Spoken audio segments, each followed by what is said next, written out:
Throughout the majority of 2020, the family of Rosedale Gardens Presbyterian Church continued its calling to be a mission station, in spite of not being able to open its doors to the worshiping body or the surrounding community.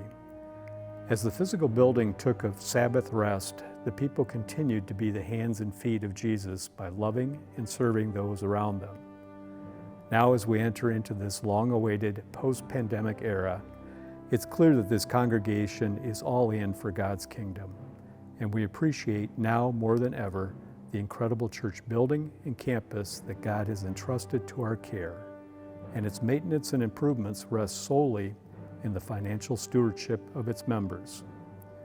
Last year, the House Committee focused much time and attention to ensure the safe return of Rosedale's members, guests, and staff to the building. Additionally, other major projects included the replacement of the south-facing windows and wall on both floors of the education wing, roof repairs and replacements, and the rerouting and covering of exposed cables used for our video production ministry.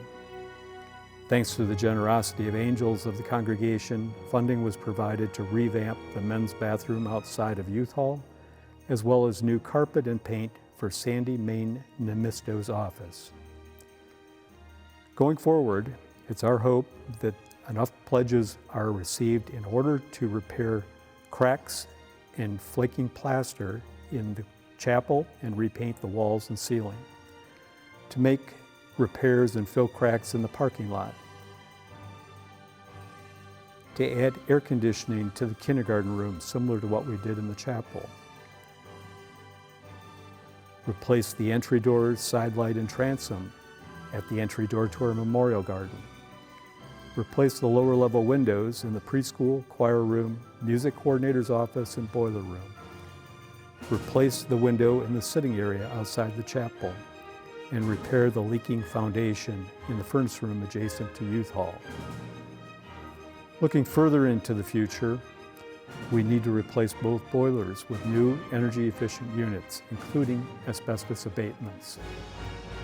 Each year, we need to plan on spending at least $50,000 on proactive maintenance to ensure proper upkeep and care of this God's house. This will ensure that the ministry of this mission station, as called by Jesus Christ to go therefore, will lead us into a hopeful, joy-filled future. Here's what St. Paul wrote in his letter to the Corinthians. "By the grace God has given me, I laid a foundation as a wise builder, and someone else is building on it. But each one should build with care, for no one can lay any foundation other than the one already laid, which is Jesus Christ."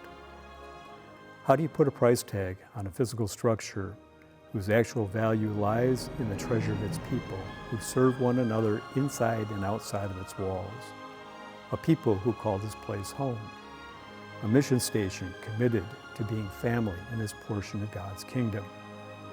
We do so by standing on our faith in Jesus Christ, who is our sure foundation.